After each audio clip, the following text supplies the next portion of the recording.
আমেরিকার ভার্জিনিয়া অঙ্গরাজ্য আরও $900 কোটি বিনিয়োগের ঘোষণা দিয়েছে গুগল। এ বিনিয়োগ চলবে 2026 সাল পর্যন্ত। গুগল জানিয়েছেন, মূলত ক্লাউড ও কৃত্রিম বুদ্ধিমত্তা অবকাঠামোতে এই অর্থ ব্যয় করা হবে। এর অংশ হিসাবে ভার্জিনিয়ার চেস্টারফিল্ড কাউন্টিতে নতুন ডেটা সেন্টার স্থাপন করেছে প্রতিষ্ঠানটি।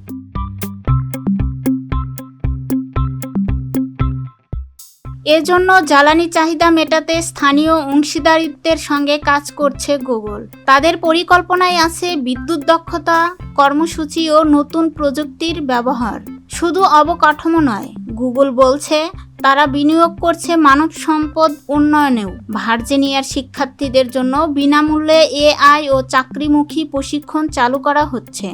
একই সঙ্গে ভার্জিনিয়া বিশ্ববিদ্যালয়, ব্রাইট পয়েন্ট কমিউনিটি কলেজ এবং নর্দার্ন ভার্জিনিয়া কমিউনিটি কলেজ গুগলের এআই ফর এডুকেশন প্রকল্পের প্রথম দফায় যুক্ত হয়েছে।